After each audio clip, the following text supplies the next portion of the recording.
स्वागत है आपका CUET की नई श्रृंखला में। आज हम बात करेंगे बौद्धिक संपदा अधिकार यानी इंटेलेक्चुअल प्रॉपर्टी राइट्स और इसकी मुख्य श्रेणियों के बारे में। तो चलिए बिना किसी देरी के शुरुआत करते हैं।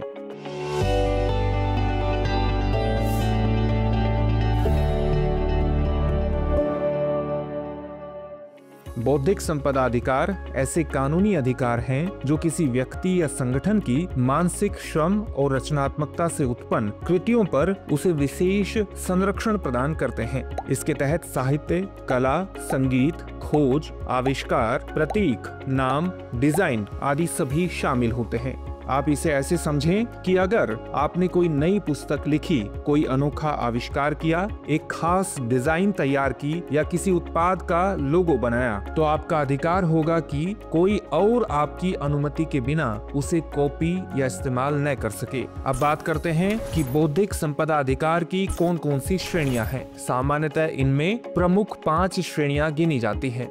1 कॉपीराइट, 2 पेटेंट, 3 ट्रेडमार्क, 4 औद्योगिक डिजाइन अधिकार, 5 भौगोलिक संकेतक। तो चलिए एक एक करके इन्हें समझने का प्रयास करते हैं। पहली है कॉपीराइट।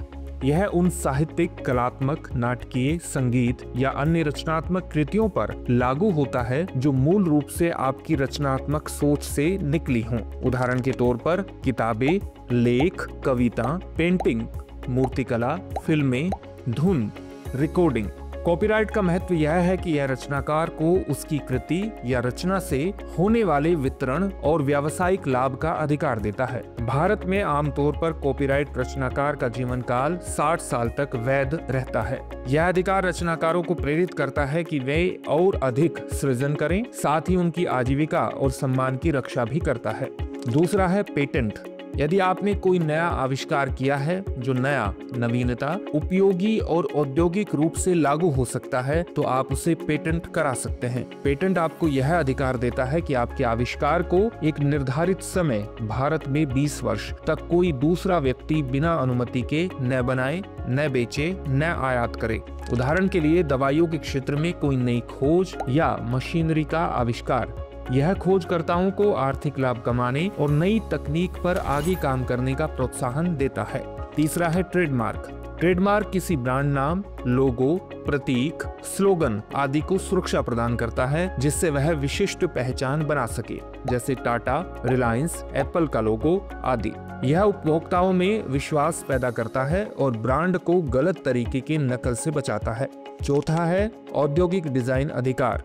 यह उस डिजाइन से संबंधित है जो किसी उत्पाद के आकर्षक स्वरूप, आकृति या पैटर्न के कारण उसे दूसरों से अलग बनाती है।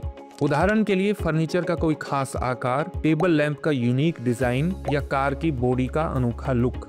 भारत में औद्योगिक डिजाइन का पंजीकरण 10 साल के लिए मान्य होता है, जिसे 5 साल और बढ़ाया जा सकता है। यह उन कंपनियों या व्यक्तियों के लिए खास है जो नए उत्पाद डिजाइन को मार्केट में उतारते हैं। 5वां है भौगोलिक संकेतक। यह किसी उत्पाद को उसके भौगोलिक क्षेत्र, विशिष्ट गुणवत्ता या खास पहचान के लिए दिया जाता है। उदाहरण के तौर पर दार्जिलिंग चाय, बनारसी साड़ी, कांगड़ा पेंटिंग, मैसूर सिल्क आदि। इससे उन क्षेत्रों के पारंपरिक और सांस्कृतिक रूप से समृद्ध उत्पादों को पहचान मिलती है और नकली उत्पादों से बचाव होता है। भारत में भौगोलिक संकेतक का पंजीकरण भी 10 साल तक मान्य रहता है, जिसके बाद उसे नवीनीकृत कराया जा सकता है। आपने देखा कि बौद्धिक संपदा अधिकार हमारे आर्थिक विकास, सांस्कृतिक प्रोत्साहन और रचनात्मकता को आगे बढ़ाने में कितनी बड़ी भूमिका निभाते हैं। यह अधिकार न केवल आविष्कारकों, रचनाकारों और ब्रांड स्वामियों के हितों की रक्षा करते हैं, बल्कि समाज को भी नवाचार और नई तकनीकों से लाभ मिलता है।